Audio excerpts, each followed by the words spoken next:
You know, when we think about voting, it feels permanent, right? Like it's always been this way.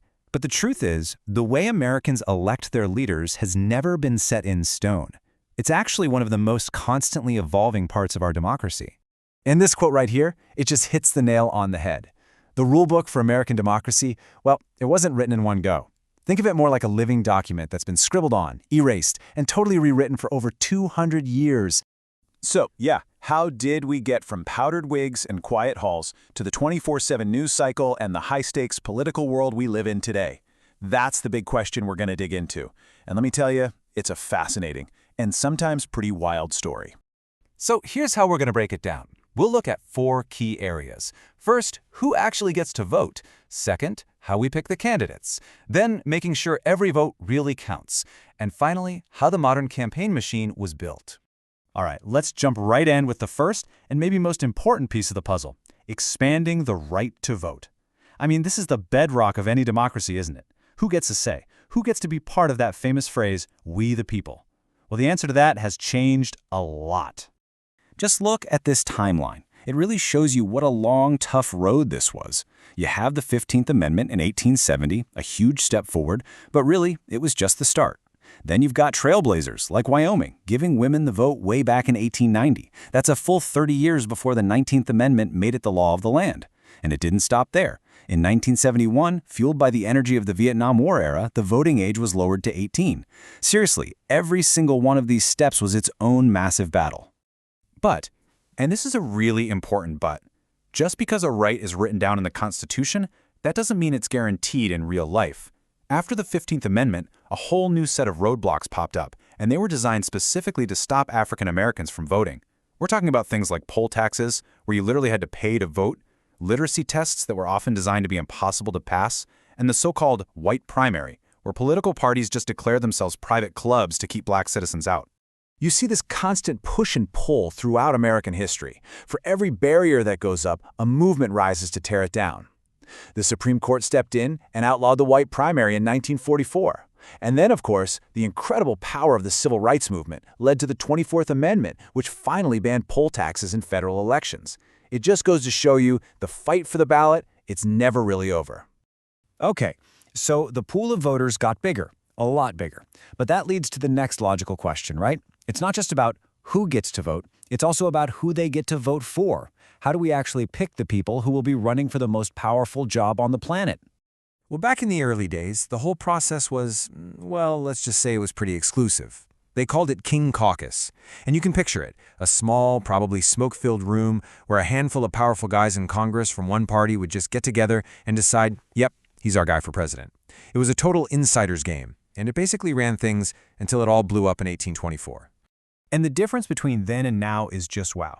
It's night and day. We went from that system, the King Caucus, where a few party bosses in a room made the call, to what we have today, millions upon millions of regular people voting in primaries across the country to pick the nominee. It was a massive, radical shift from a closed-door deal to an open election. But, like everything else we're talking about, this change didn't just happen with the flip of a switch. Florida actually passed the first primary law way back in 1901. But the primary system that we're all familiar with today, that didn't really become a big deal until after the absolute chaos of the 1968 Democratic Convention. That whole thing sparked huge reforms in the party, and by 1972, primaries were front and center. Okay, let's recap. More people are voting, and those voters have way more say in who the candidates are. Awesome.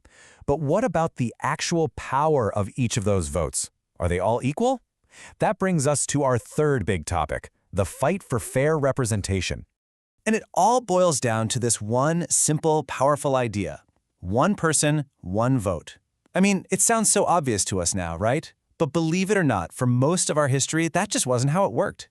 Your vote could be worth a lot more or a lot less, depending entirely on where you lived. So what changed? Well, the game changer came in the 1960s, and it came from the Supreme Court. See, before these landmark cases, states could draw their congressional districts however they wanted. You could have one rural district with, say, 50,000 people getting one representative, and an urban district with 500,000 people also getting just one representative. It was totally out of whack. But then cases like Baker v. Carr and Westbury v. Sanders came along, and the court said, nope, that's unconstitutional. They established the rule that districts have to be as equal in population as possible, and that one principle completely reshaped American politics. So, we've covered the rules of who gets to vote and how we make sure those votes are counted fairly. But what about how the game itself is played? That's our final piece of the puzzle, the rise of the modern campaign machine. And this story is all about three things: money, media, and messaging. And speaking of messaging, you can't talk about it without mentioning these two characters. Here's a great piece of trivia for you. The Democratic donkey and the Republican elephant, they weren't cooked up by some focus group or a high-priced marketing firm. Nope, they came from the pen of a single cartoonist, Thomas Nast, back in 1874. And the funny part is, he originally drew them to make fun of the parties. But hey, they liked the symbols so much, they just ran with them. But the single biggest revolution in political communication, no question, it was television. And this is the moment it all changed, the very first televised presidential debate in 1960. You had a young, confident, handsome John F. Kennedy on one side and a pale, kind of sweaty Richard Nixon on the other. And in that moment, America realized that how a candidate looked could be just as important as what they said. Politics became a TV show, and there was absolutely no turning back. And of course, all those TV ads and massive campaigns, they cost money, a lot of money, which brings us to the complicated world of campaign finance. Let's break it down real simple. You've got hard money, that's cash given directly to a candidate, and it's got strict limits. Then you've got soft money, which is a more indirect path. It's money given to political parties for things like party-building activities, and historically it's had a lot fewer rules attached. So as the media landscape evolved, the power of a single, clear, powerful message blasted out through that new machine just grew and grew. And this quote from Ronald Reagan's 1981 inauguration is a masterclass in that. Government is not the solution to our problem. Government is the problem. That wasn't just a line in a speech. It was a brand. It perfectly captured a whole new conservative philosophy that would go on to reshape politics for decades. It's the perfect example of how one powerful message can define an entire era.